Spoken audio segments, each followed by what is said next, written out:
So, good day, Impact Makers. Handyan ba kayong lahat? Amen. So, good day, Impact Makers. Welcome sa last week ng ating series ngayong buwan ng June. Entitled, ano yung series natin? Breaking Out. Escaping from the things that imprisons you. Ayan, purihin ng Panginoon. So, sa buong series natin, Impact Makers, ng June, pinag-usapan natin sa buong series na ito kung paano ba tayo makakalaya sa mga bagay na umaalipin sa atin. Tama ba si Kuya Jason? Magsabi ng amen kung tama si Kuya Jason. Ayan. So, pinag-usapan natin isang paglaya mula sa nakaraan, isang paglaya mula sa takot, isang paglaya mula sa bilangguan, at isang paglaya na dulot ng ating Panginoong Jesucristo. So, totoo lang, Impact Makers, no, kung usaping paglaya, hindi naman talaga madali. Tama ba ako? Kung usaping paglaya, hindi naman talaga madali. Sino sa inyo may kakilala kayo na kulong sa kulungan? Tapos, sinintensyahan siya. Usually, gaano katagal ang sintensya sa kulungan? Taon, di ba? Taon. Mababa na yung buwan. So, kapag usaping paglaya, hindi naman talaga madali. At ngayong hapon na ito, Impact Makers, naniniwala ako na ang Panginoon, i-end itong series na ito na merong magiging dagdag tayong matututuhan ngayong araw na ito sa ating pag-aaralan. Gusto niyo pa bang matuto? Tanungin mo yung katabi mo, gusto mo pa bang matuto? O, wag mo akong daldalin, makikinig ako. Okay, so tayo muna ay manalangin. Nanyahan ko lahat, pwede tayong tumayo. Tayo manalangin sa harapan ng ating Panginoon. Sige po, Lord, marami pong salamat sa umaga pong ito. Sa hapon, Lord God, na ito. Dalangin po namin, Panginoon, na patuloy na maitaas ang pangalan mo. Lord, kung meron kang ituturo sa amin, dalangin namin, Panginoon, ito po ay aming matutuhan, Panginoon. Kami po ay nagpapakumbaba sa inyo pong harapan. Lord, we are nothing without you, Panginoon, Lord God. Marami pong salamat. Samahan mo po kami, Banal na Espiritu, sa hapon pong ito. Marami pong salamat sa pangalan ni Jesus. Ito pong aming samot dalangin sa pangalan ni Jesus. Magsabi ng Amen. Ayan, nagiging redundant pa si Kuya Jason. Ayan, masyado na pressure, mainit kasi. Ayan, purihin ng Panginoon. So, last week na to ng June. Last week na to ng series nating Breaking Out. Kung saan pinag-uusapan niya natin yung mga usaping, paano ba ako makakalaya, Kuya Jason? Tanungin mo yung katabi mo, nakalaya ka na ba? Hindi pa? Kanino? De, joke lang. Nakalaya syempre sa mga bagay na umaalipin sa atin. Ulitin ko, Impact Makers, ang usaping paglaya ay hindi madali. Naniniwala ako na kahit kayo ay mga kabataan, no? Naniniwala ako na kahit tayo ay mga youth, may mga bagay tayo na hirap tayong alisan. Lalo sa kabataan natin, especially.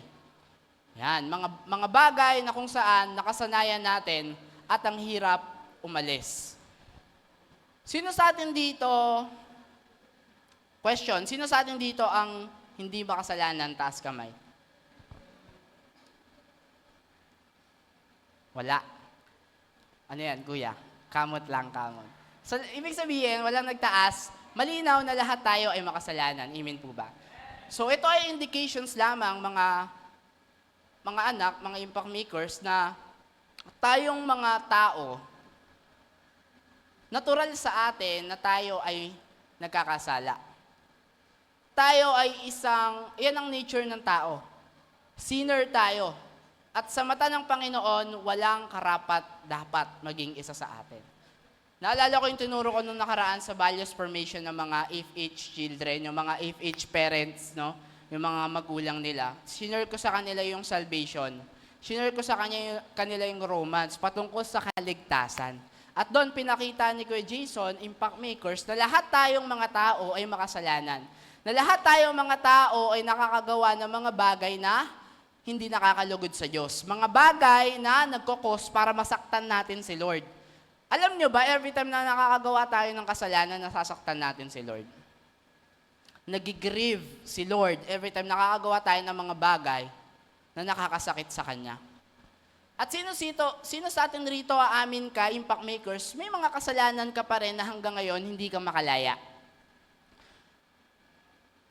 Let us be serious. Maging seryoso ka sa sarili mo ngayong hapon. Ako ba tong sinasabi ni Kuya Jason na meron pa akong mga bagay sa buhay ko na nagdudulot sa akin para magkasala ako. Tapos yung mga bagay na ito na nagdudulot sa akin para magkasala ako, still, nagkukos sa akin para hindi ako makalaya. Mga kasalanan na hanggang ngayon ay iyong inaalagaan, na hanggang ngayon umaalipin pa rin sa'yo. Bisyo, adiksyon, at marami pang iba.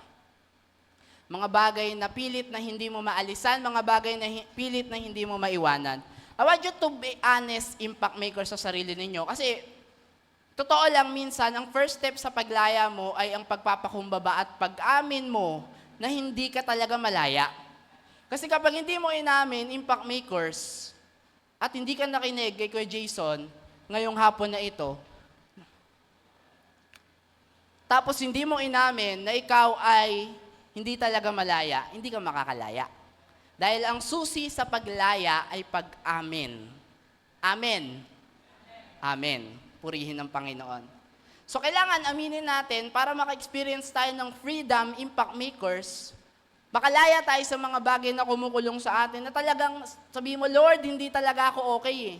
Lord, still, may mga bagay akong nagagawa kahit umaattend na ako ng church, kahit umaattend na ako ng life group ng leader ko, kahit umaattend na ako ng simbahan. May mga bagay pa rin ako, Lord, na hanggang ngayon hindi ko maiwanan.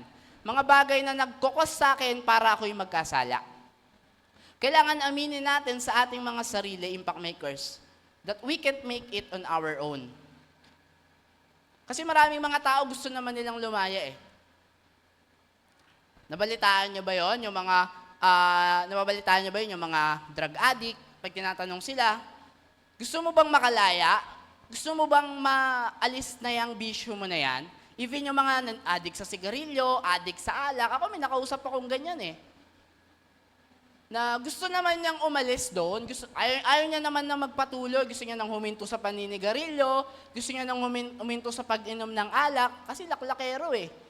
Di ba? Tapos, kapag nakakainom, gumagawa ng karumal-dumal, alam niyo yung word na mauy? Yan, nananakit ng tao. Yung iba naman, alam mo yun, nagwawala. So may mga tao na gusto naman nilang lumaya mula sa mga bagay or mga, sabihin natin example, vices, addiction, na gumagapos sa kanila, kaya lang hindi sila makalaya. Alam niyo kung bakit? Tanong niyo sa akin bakit? Dahil akala nila, kaya nila na makalaya ng sila lang. But I want you to know, impact makers, na hindi mo kayang lumaya sa mga bagay na gusto mong makalaya ka ng ikaw lang mag-isa. Kailangan mo ng tutulong sa'yo. Amen po?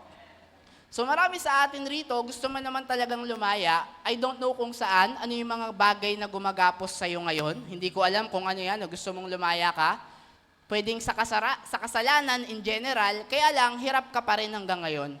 Na sinasabi mo, Lord, lagi na lang akong bumabalik sa same cycle na to. Lord, nandito na naman ako. Lord, patawarin mo ako kasi nakagawa na naman ako ng pagkakasala. Lord, patawarin mo ako kasi nakapagmura na naman ako. Lord, patawarin mo ako kasi nakainom na naman ako. Lord, patawarin mo ako, Lord, kasi nanood na naman ako ng malaswang panoorin. Na minsan, humihingi tayo kay Lord ng kapatawaran, pero same in same, may mga pagkakataon sa buhay natin na bumabalik pa rin tayo, tapos babalik ka ulit, sasabihin mo, gusto ko nang makalaya dito. At minsan, humihingi ka ng tulong kay Lord. O sinasabi mo kay Lord na gusto mo nang lumaya. Pero ang problema, kaya hindi ka makalaya, impact makers, pakinggan mo itong mabuti, take note of this, kaya hindi ka makalaya kahit humihingi ka ng tulong kay Lord, ang reality kasi, hindi mo hinahayaan si Lord na kumilos sa'yo. Humihingi ka ng tulong, pero hindi mo tinatanggap yung tulong ni Lord. So ano mangyayari? Kahit humingi ka ng tulong kay Lord, babalik at babalik ka pa rin sa buhay na makasalanan. I am telling you this, impact makers, for us to be aware that we are all sinners. Lahat tayo makasalanan. And I am not saying this to condemn you. I am saying this kasi gusto ng Panginoon, through me, malaman ninyo na mahal niya kayo, gusto niya kayong tulungan sa mga bagay na umaalipin sa inyo, kasalanan man yan o anumang bagay yan na gumagapos sa inyo, nagkukulong sa inyo, bata ka man, matanda ka man, no? Nasa right age ka man o wala, gusto ni Lord na makalaya ka diyan kasi mahal ka niya. Sino niniwala mahal siya ni Jesus? Amen. Lahat tayo mahal tayo ni Jesus. So even ang generation natin ngayon, yan. Alam nyo ba, tingin kayo lahat sa akin, malaki ang problema ng henerasyon natin. Nag-a-agree kayo? Naalala ko nung ako ay nag-enroll sa isang basic counseling, kung saan tinakil namin doon, yung mga problems ng generation na ito. Alam nyo ba yung Packmakers na yung generation natin sobrang talino? Tama, di ba? Yan, sino dito gumagamit ng ChatGPT, Copilot, yan, mga AI on internet, na minsan din na natin kailangan humanap ng libro para alamin yung sagot sa tanong natin. Punta ka lang sa cellphone mo, punta ka sa Google, search mo lang, makukuha mo na yung sagot. Hindi ka na nagtatanong kung sino man yung kilala mong maalam or matanda sa'yo, kasi madali na lang sa ating makakuha ng information. In short, ang generation natin, impact makers, napakatalino. Napaka-accessible ng information sa generation natin ngayon. Kaya lang alam niyo yung problema sa generation natin ngayon?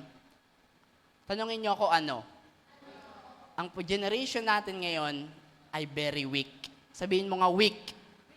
Very weak ang generation natin ngayon. Alam niyo ba na sa panahon natin, sa henerasyon nating ito, lalo nung nagpandemya, na itala ang mataas na bilang ng mga taong nagpapatiwakal.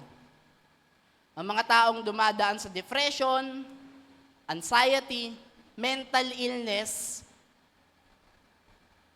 na sa generation natin siya nag-arise. Na before, hindi naman nila nare-recognize tong mental illness na to.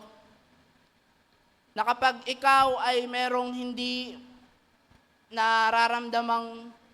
magandang nararamdaman sa pag-iisip mo or emotions mo, baka meron lang imbalance sa'yo. Pero ngayon, sobrang popular nitong issue na ito. Yung mental illness, at marami sa atin ang nawawalan ng pag-asa to the point na kinikitil natin yung buhay natin. At alam nyo ba sa paggawa natin ng mga bagay na yun, hindi natutuwa si Lord? Nahahabag sa atin ang Panginoon. Nahahabag sa atin ang Panginoon sa henerasyon nating ito. Sabihin mo nga sa katabi mo, nahahabag si Lord sa atin. That's why, ngayong araw na ito, Impact Makers, I want you to know na may pakialam si Lord sa generation nating ito. Marami at malaki ang problema ng henerasyon nating ito. Marami at malaki ang problema ng henerasyon nating ito. At aware si Lord sa talamak ng mga kabataang nadadala na ng mundo. Mga kabataan na minamak ang Diyos, mga kabataan na hindi na naniniwala sa Diyos, mga kabataan na dahil sa sobrang tatalino, feeling nila, kaya na nila kahit wala ang Diyos. Mga kabataang namumuhay sa kasinungalingan at nagiging makamundo. At ito ang isa sa pinakamalaking issue o malaking issue ng generation nating ito. Marami sa atin nagiging makamundo. And so nagkukos ito para tayo ay magkasala o maging makasalanan. Kaya si Lord hindi lang siya may pakialam sa mga naunang henerasyon. Listen to this, Impact Makers. Si Lord, hindi lang siya nagkaroon ng pakialam sa nanay at tatay mo. Si Lord, hindi lang siya nagkaroon ng pakialam sa mga henerasyon na nauna sa atin. Si Lord ay may pakialam din sa henerasyon natin ngayon. May pakialam siya sa'yo. At sinasabi ni Lord, gusto kong tulungan yung generation na ito. Kasi very weak sila. Very weak sila. So may pakialam ang Panginoon sa henerasyon natin ito at gusto niyang malaman natin kung ano ba talaga ang tunay na kalayaan at kung kanino saan natin ito mararanasan. Kasi gusto ni Lord na makalaya yung generation natin ngayon. And I am telling you this, Impact Makers, to have that burden, hindi lang kay Kuya Jason, kundi sa atin, sa inyo, na nasa harap ko ngayon, even sa mga nasa online, Impact Makers, na magkaroon tayo ng passion and burden sa generation natin ito. Sa generation natin ito, papayag ka ba na yung mga tao o yung mga kabataan na nakakasama mo, normal na lang sa kanila na gumawa ng kasalanan? Na nakikita mo sila, nagmumura, di ba? Ang lakas-lakas paminsan, na nakikita mo sila umiinom, na nakikita mo sila, di ba, naninigarilyo. At totoo lang, hindi naman sila nakakahanga. Alam niyo, every time na makakita ko ng mga taong ganon, hindi ako nagagalit sa kanila. At hindi rin ako umahanga sa kanila. Alam niyo kung ano yung nararamdaman ni Kuya Jason? Naawa ko sa kanila. Kasi hindi sila katulad natin na sa loob ng simbahan, nakakarinig ng salita ng Diyos. Hindi sila katulad natin na nabibless sa Youth Impact at sinave ng Panginoong Hesus. And so, Impact Makers, listen to this. Sana magkaroon tayo ng pakialam sa henerasyon nating ito. Dahil gusto ni Lord palayain ang generation natin. Amen po. Kaya naman ngayong araw na ito, samahan ninyo ako sa ating topic na pinamagatang, ba't nakapatay ito? Kalayaang pag-asa ng kabataan. Kayo nga, 1, 2, 3, kalayaan. Kalayaang pag-asa ng kabataan. Di ba naririnig natin yung famous na quote ni Jose Rizal? Ano yun? Kabataan, ang pag-asa ng bayan. Pero paanong magiging pag-asa ng bayan ang kabataan kung ang kabataan ay nakakulong, kung ang kabataan ay lulong, kung ang kabataan ay hindi makalaya sa mga bagay na sa kanya ay kumukulong at gumagapos. Kaya Impact Makers, bago ka makapag-make ng impact, kaya nga Impact Makers yung tawag sa inyo eh. Kaya Impact Makers yung tawag sa atin kasi ang gusto ng Panginoon sa inyo, ang vision ng pangalan o yung tawag sa inyo is tayong mga kabataan na Kristiyano ay makapag-make ng impact in this generation. Na tayong mga kabataang Kristiyano, hindi tayo magiging katulad ng mga ordinaryong youth lang sa labas, kundi magiging iba tayo sa kanila so that makapag-influence tayo sa kanila, and through that, may pakilala natin sa kanila ang Panginoon at dadami yung mga kabataang mag-i-stand sa tama. Dadami ang mga kabataang maniniwala sa Panginoong Jesucristo.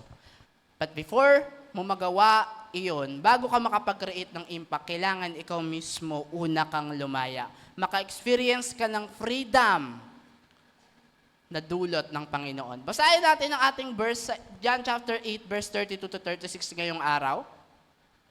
Let us all read. Sabi po dito, verse 32, and you will know the truth, and the truth will set you free. Verse 33, but we are descendants of Abraham, they said. We have never been slaves to anyone.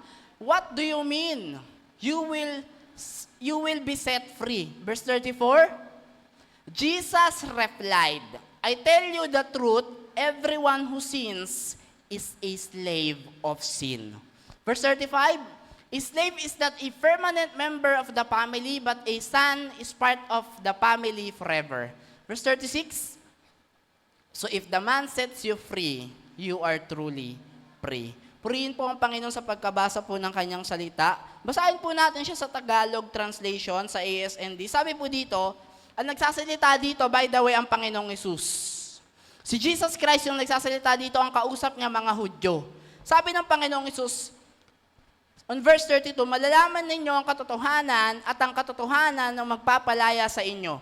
Sumagot sila kay Jesus, nagmula kami sa lahi ni Abraham at kailanman hindi kami naging alipin ng kahit sino.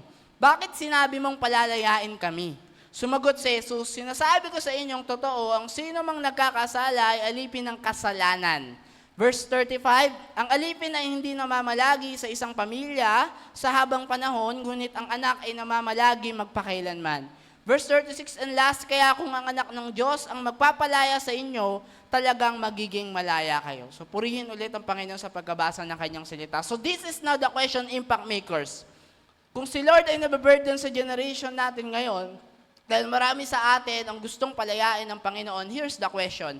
Kuya Jason, paano ba mararanasan ang isang legit at eternal na kalayaan?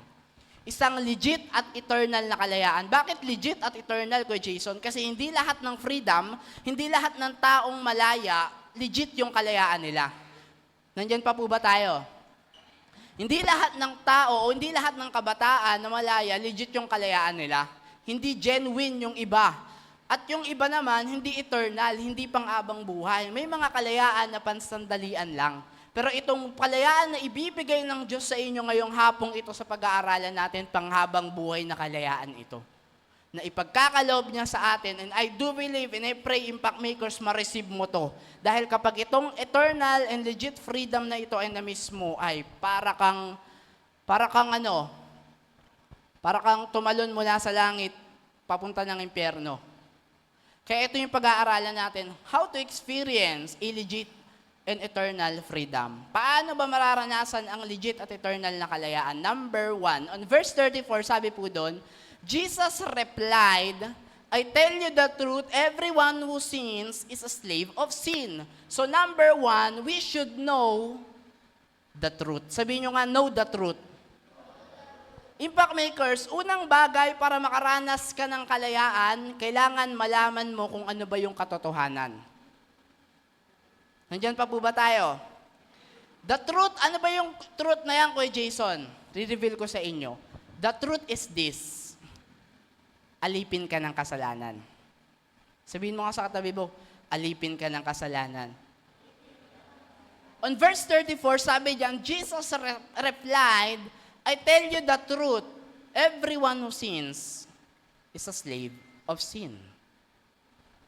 Is that making sense, mga Impact Makers? Everyone who sins is a slave of sin. Sa Tagalog, sumagot si Jesus, sinasabi ko sa inyo totoo, ang sino mang nagkakasala, take note of this, ang sino mang nagkakasala ay alipin ng kasalanan. Ulitin ko ulit yung tanong, sino sa atin dito hindi ka nagkakasala? Si Rayshan? Si Marco, turo ka ng turo, Mark. Lahat tayo dito nagkakasala. Tama po ba, mga ate at kuya?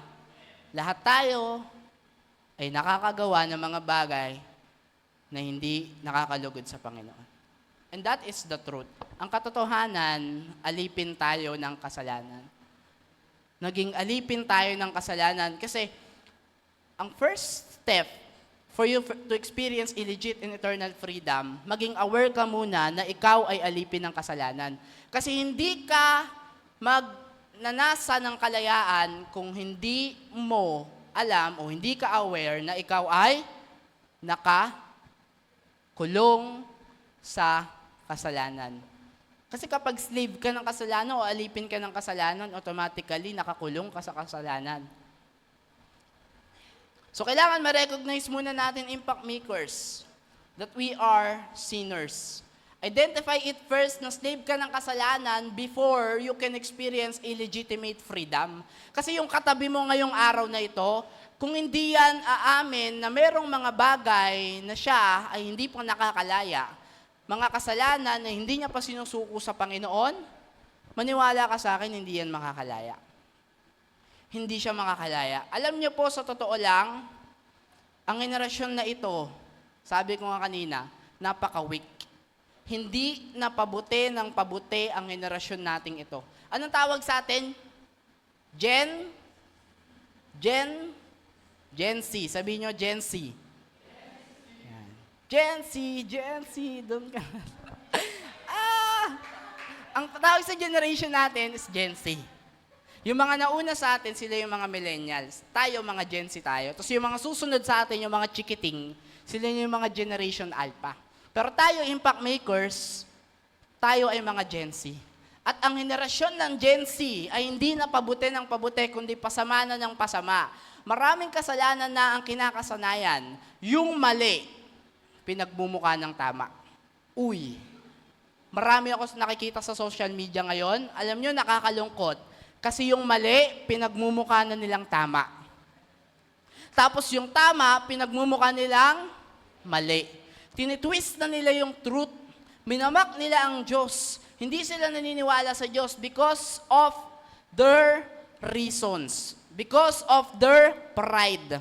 Dahil sa dala ng kalayawan ng mundong ito. May kilala ka bang ganyan? Yung alam mo, mali siya, pero pinipilit niya, tama siya. Hindi yan gender, ha? Hindi yan gender. Babae ba yan? Babae? Grabe ka naman, Mark. Di ba? Nakaka-frustrate yung ganun eh. Yung mali ka, tapos pinipilit mo na tama ka. Kaya si Lord, frustrated si Lord sa generation natin. Alam niyo kung bakit? Kasi marami sa ating mga kabataan, gumagawa ka ng mali, tapos gina-justify mo na tama lang naman siya. Di, tama lang naman yan, isang hits lang naman ako. Di, tama lang naman yan, isang bote lang naman ako ng pulang kabayo. Di, tama lang naman yan, no? Ngayon lang naman ako magmumure. Diba? Isa lang eh, isa lang Lord. Yung mali, justify natin, pinagmumukha nating tama. At maraming mga kasalanan ang kinakasanayan ng henerasyong ito. Maraming mga tao, normal na lang sa kanilang gumawa ng kasalanan, normal na lang sa kanilang gumawa ng kababuyan, at hindi na sila nagigilty. And to tell you honestly, nakakalungkot. Makakita ka ng isang kabataan, o yung kapatid mo na lang. Makita mo yung kapatid mo, dinadala siya ng mundo, normal na lang sa kanyang, alam mo yun, ang bata-bata pa niya, tapos hindi umuwi ng bahay, di ba? Umuwi ng bahay, madaling araw na, minsan naglalayas pa. Makikita mo yung kapatid mo, ang bata-bata pa niya, pero laging nasa inuman. Nakakabasag ng puso, Impact Makers. Lalo sa mga kabataan dito na Kristiyano, tapos may mga kapatid ka na hindi pa Kristiyano, di ba nakakalungkot? Yung nakay Kristo ka, tapos yung kapatid mo nakay Taning. Kilala niyo ba si Taning? Yung may sungay. Nakakalungkot, di ba?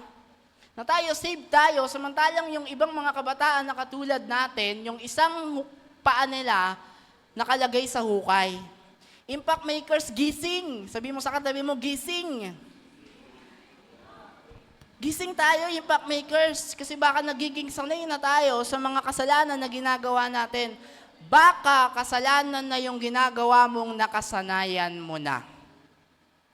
Kaya minsan sinasabi natin, nakasanayan ko naman to eh. Nakasanayan ko na to eh, okay na to, hindi naman to mali, kasi nakasanayan ko na to. Alam nyo, nakakatakot po na baka dumating na tayo sa puntong alipin na pala tayo ng kasalanan. Dadating ka sa punto, na yung sinasabi dyan sa verse 34, ay talagang magkatotoo sa'yo. Na maging slave ka ng kasalanan. Isa pang nakakalungkot, Impact Makers, yung iba, akala nila maayos lang yung buhay nila. Hindi, maayos naman yung buhay ko eh. Nakakakain ako, nakakatulog ako, di ba? May bahay ako, ganto ganyan. Na feeling nila hindi naman sila bilanggo ng mga bagay-bagay, pero the reality is this, nakakulong pala sila. Uy, pwede pala yung kay Jesus. Di ba lagi natin binabanggit, first week pa lang, pwedeng nakakulong ka pero wala ka sa likod ng ano? Ng pader?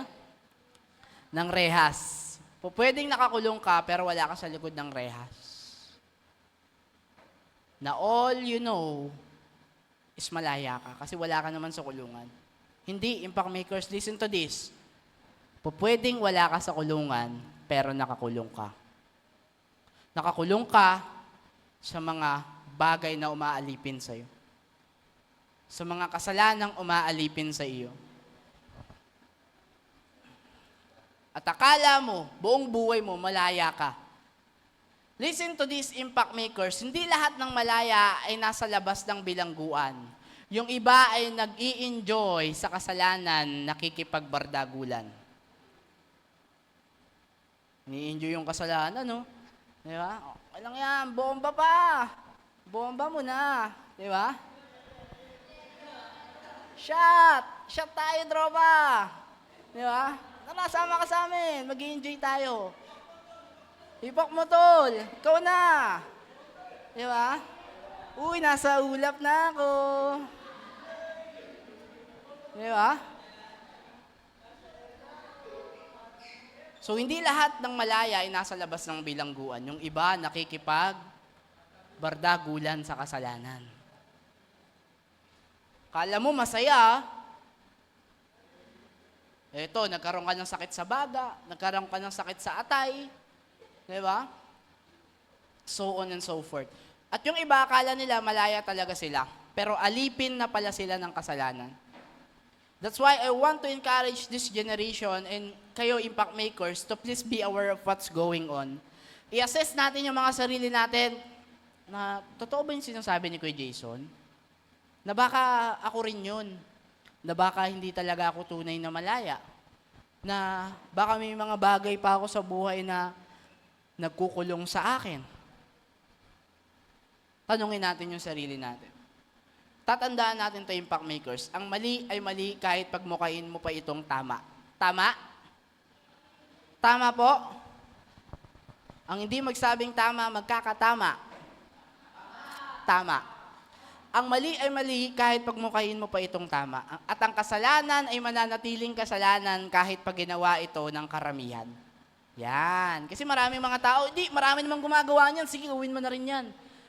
Pero tatandaan nyo, kahit gaano pa karami ang gumagawa, pag mali, mali. Tama? Tama. That's why we should be aware of the truth. Ano yung truth, impact makers? Listen to this, listen to this. The truth is this. We are all slave of sin. Lahat tayo ay naging alipin ng kasalanan. Pero doon na ba natatapos yun, Kuya Jason? Hindi po. Dahil kahit na nagkasala tayo, listen to this, hindi hinayaan ng Diyos na mag-end na doon ang buhay mo. Sabi ni Lord, oo, alam ko yung anak ko na to, na pogi, na maganda, no? Nagkakasala to, minsan nang naalipin ng kasalanan to, dahil nakita ka ni Lord, inaalipin ka ng kasalanan, here's the good news, impact makers. Gumawa ng paraan si Lord para mapalaya ka niya doon. Amen? Palakpakan natin ng Panginoon. So, hindi doon natatapos yun. Bakit? Number 2 and last. Sabi ni Valerie, last na. Purihin ng Panginoon. Sabi sa verse 36, basahin po natin, so if the Son sets you free, you are truly free. Sa Tagalog, sabi doon, kaya kung ang anak ng Diyos ang magpapalaya sa inyo, talagang magiging malaya kayo. Kapag si Jesus daw, kasi si Jesus yung pinapatungkulan diyang Son Kapag si Jesus daw ang nagpalaya sa iyo, talagang magiging malaya ka. Hindi kung sino mang tao. Tignan mo ngayon katabi mo, mapapalaya ka ba niyan? Sakto lang, Kuya Jason. So pangalawa, if the Son sets you free, you are truly free. Pangalawa, we should believe the truth. Sabihin nyo nga, believe the truth. Una, kailangan malaman mo yung katotohanan na ikaw ay makasalanan or alipin ka ng kasalanan. Ang buhay mo ay alipin ng kasalanan. Ngayon, pangalawa, kailangan paniwalaan mo yung katotohanan. Ano yung katotohanan? Paniwalaan ko kay Jason habang buhay na slave na lang ako ng sin? Hindi po. Ano yung truth dyan? So if the Son sets you free, you are truly free. Ito ang pangalawang truth dito sa points natin.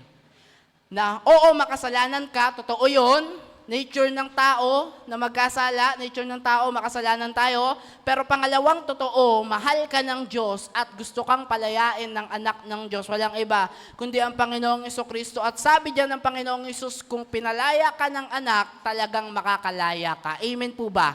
Palakpakan natin si Jesus. So impact makers, listen to this. Totoong nagkasala tayo. Sabihin mo sa katabi mo, totoong nagkasala tayo. Totoong nagkasala tayo at minsan nang naging alipin nito. Naging alipin ng kasalanan. Pero may isa pang bagay na totoo. Ano yon? Good news. Totoong nagpapalaya rin ng Diyos. Totoong nagkasala tayo, pero totoo ring mahal ka ng Diyos. That's why kung alipin ka ng kasalanan, nung dumating ang Panginoong Hesus, namatay siya sa krus ng Kalbaryo para palayain ka sa bondage ng slavery and sin, ng kasalanan, ginawa niya na iligtas ka mula sa pagkakaalipin na ito.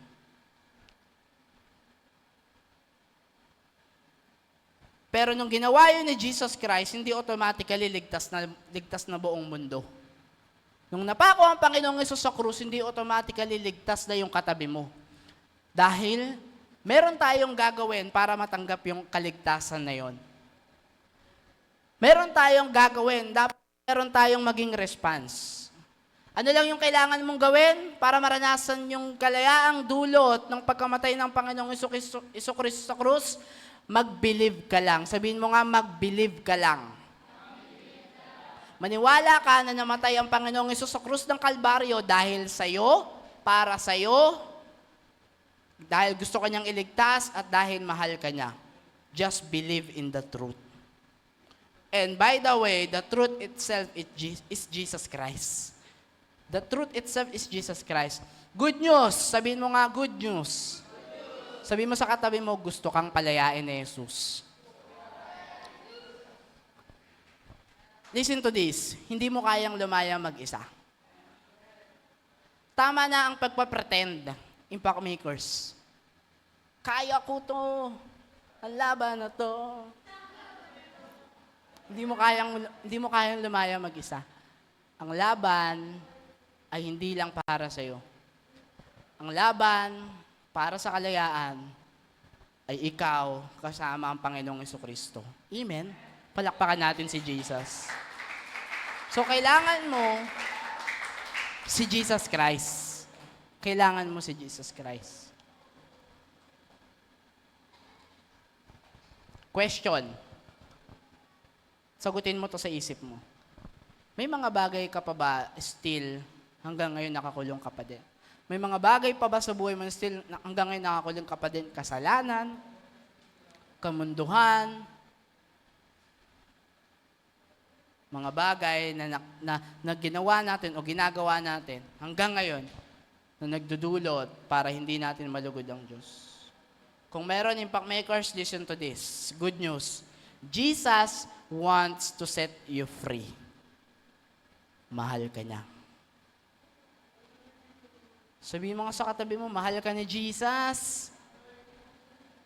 Impact makers, Gen Z, mga kabataan, gusto ng Diyos na tulungan ang henerasyon nating ito.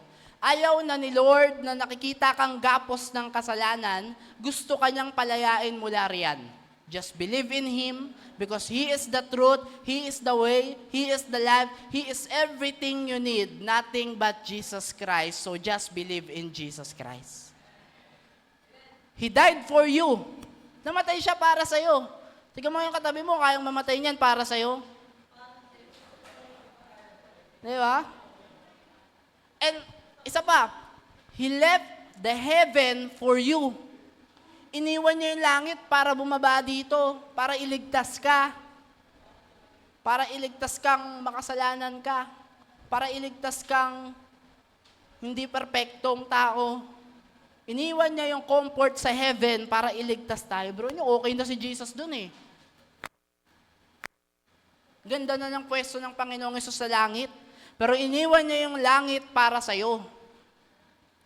Yun yung totoong dapat paniwalaan natin na mahal tayo. Hindi yung sinasabi na aabutin ko yung langit para sa'yo. Eh yung mahal nga tayo, umalis sa langit para sa'yo eh. Tapos yung nagsasabing kukunin niya, susungkitin niya yung langit, pupunta siya langit para sa'yo. Di ba?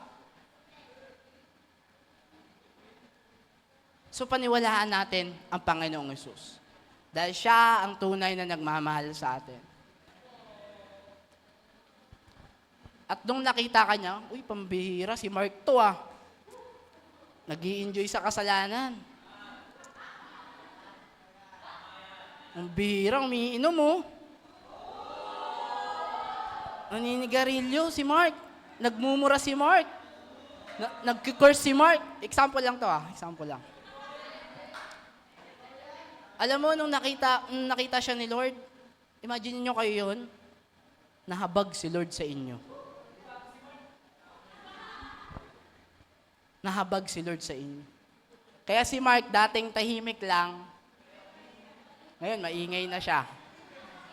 Maingay nang ipagkalat ang mabuting balita ni Jesus Christ. Palakpakan natin sa Panginoong Hesus.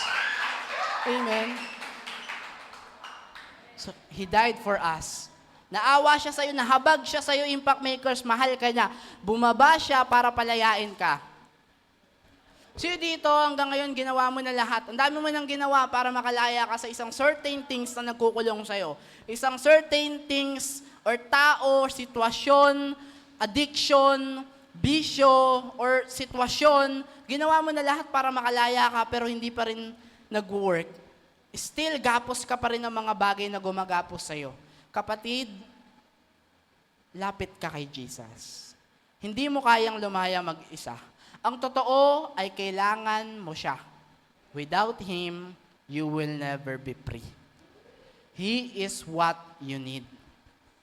Kasi marami sa atin, Kuya Jason, hindi ko pa kasi nakikita yung magpupuno sa akin. Kapatid, impact makers, listen to this. Hindi babae, hindi lalaki, hindi yung crush mo ang magpupuno sa'yo. Hindi pera ang magpupuno sa'yo. Hindi certain things ang magpupuno sa'yo. Ang magpupuno sa'yo, walang iba kundi si Jesus Christ. Amen? Yung void sa puso mo, merong butas yan eh. Na yung butas na yon, walang ibang makakapag-feel kundi si Jesus Christ lang. Kundi ang Panginoong Yesus lang. So, hindi mo kayang lumaya mag-isa. Ang totoo ay kailangan mo siya. Kailangan mo ang Panginoong Yesus. So, impact makers, to experience freedom, you must be free from sin through Jesus Christ. Nothing but Jesus Christ. Because you cannot free yourself from sin, nor some friends or someone else's with you. Only Jesus can free you. And so to end this series, Impact Makers, breaking out, Kuya Jason, paano ba ako makakalaya, makakatakas sa mga bagay na kumukulong sa akin? Lahat ng pinag-aralan natin from first week to fourth week, kailangan mo yun. And so as this one. Kailangan mo, at the end of the day, babalik pa din tayo sa Panginoong Yesus. The only one you need para maka-experience ka ng freedom is nothing but Jesus Christ. Sabihin mo nga, kailangan ko si Jesus. Again po, paano mararanasan ang isang legit at eternal na kalayaan? Number one, you need to know the truth. Kailangan mong sabihin sa sarili mo, self, hindi tayo perfect. We need to admit. Kailangan mong malaman sa sarili mo na ikaw ay Ikaw ay nagkakasala, ikaw ay alipin ng kasalanan, you have to recognize it, na may mga bagay ka pa still ngayon na nag-aalipin sa'yo para hindi ka makaranas ng tunay na freedom. And pangalawa, you need to believe the truth. You have to believe the truth. Ano ba yung totoo?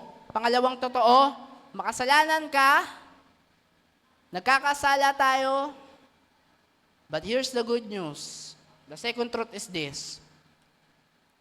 While we are still sinner, Christ died for us. Sabihin mo nga sa katabi mo, alam mo ba, habang tayo ay makasalanan, namatay si Jesus para sa atin. At ito ang pangalawang katotohanan. And as we end Impact Makers, I want you to know that Jesus loves you so much. Jesus loves you so much. Pwede ka bang pumikit ngayon? Pikit kayo ko ka. At habang sinasabi ko tong word na ito, pwede bang damhin mo to na tagos sa puso mo? Uulitin ko, Impact Makers, Jesus loves you so much. Mahal ka ni Jesus. Marami ng taong nagsabi sa iyo niyan, mahal ka nila. Pero nasan na sila? Nawala na sila, iniwan ka na nila, nilayuan ka na nila. Marami ng taong nagsabi sa iyong mahal ka nila. Pero anong ginawa nila? Sinaktan ka nila, na-disappoint ka nila, na-prostrate ka nila. But here's the good news. Jesus loves you so much. And that love is a genuine love from God. We call it agape love. Pagmamahal ng Diyos na walang kahit sino mang makapagpaparanas sa iyo, kundi ang Panginoong Yesus lamang. Kaya today, Impact Makers, kung ikaw itong hanggang ngayon ay hindi ka pa rin naniniwala, hindi ka pa rin nananampalataya kay Jesus, gusto ng Diyos na huwag mo nang palampasin itong pagkakataon na ito. Impact Makers, seize the opportunity. Seize the opportunity. Huwag mo nga hayaang lumampas yung oportunidad na ikaw ay makalaya ng nadulot ng ating Panginoong Yesus sa hapong ito. Gusto ng Diyos, Impact Makers, na huwag mo nang palampasin itong pagkakataon na ito. Alam mo, to tell you honestly, matagal ka nang makasalanan. Matagal ka nang inalipin ng kasalanan. Matagal ka nang inalipusta ng kasalanan. Matagal ka nang pinagmukhang ewan ng kasalanan. Pero alam mo, nababasag ang puso ni Lord every time na nakikita kanyang pinahihirapan nito. Gusto kanyang lumaya ngayong araw na ito, Impact Makers. Come on, pikit lang tayo sa oras na ito. Kausapin mo ang Panginoon. Imagine mo si Jesus nasa harapan mo ngayong hapon. Dalhin mo na, i-prepare mo na, ibigay mo kay Jesus lahat ng mga bagay na nagkukulong sa'yo, lahat ng mga bagay na nagkukos para hindi ka makalaya. Sabihin mo, Jesus, tulungan mo kong makalaya sa bagay na ito. Hingi ka tulong kay Jesus. Sabihin mo, Lord, gusto ko nang makalaya, Panginoon. Sa buhay na ito, Lord, paulit-ulit na lang, Panginoon. Nakakagawa ko ng mga bagay, Panginoon, na hindi ka lugod-lugod sa'yo, Lord. Lord, ang tagal ko nang tumatakbo, Lord. Ang tagal ka nang umiiwas, pang Lord God, sa'yo. Dahil, Lord, nahihiya na ako sa'yo, Panginoon. Pero, Lord, ikaw lang pala yung makakatulong sa akin para gumaan yung mga bagahe na dala-dala ko. Para makaranas ako ng tunay na freedom. Ikaw lang pala, Jesus. Come on, Impact Makers, nasa harap mo ngayon si Jesus. Anong gagawin mo? Anong gagawin mo para makalaya ka? Come on, kausapin mo ang Panginoon. Bibigyan kita ng 2 minuto. Kausapin mo lang si Jesus. Hingi ka tulong kay Jesus. Jesus, gusto ko nang makalaya. Jesus, gusto ko nang makalaya yung pamilya ko sa kahirapan. Jesus, gusto ko nang makalaya sa kasalanan na ginagawa ko. Jesus, gusto ko nang makalaya sa mga bagay na umaalipin sa akin. Come on, kausapin mo si Jesus, Impact Makers. Hallelujah. Yes, Lord God.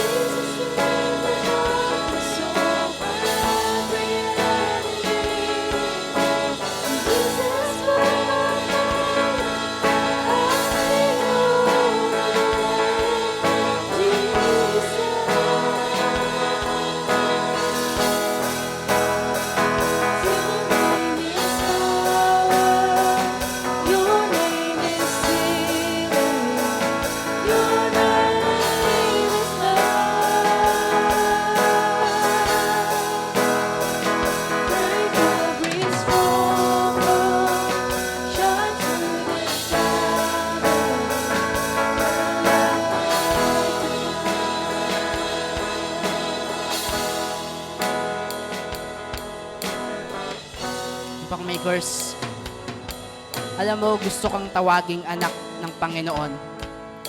Gusto kanyang tawaging anak at ibilang bilang parte ng pamilya. At ayaw kanyang tingnan lang bilang isang alipin. Kasi sabi doon sa verse 35, a slave is not a permanent member of the family, but a son is part of the family forever. Ayaw ni Lord na nakikipamahay ka lang bilang isang alipin. Gusto kang bigyan ni Lord ng lugar sa pamilya at tawagin kanyang sariling anak niya.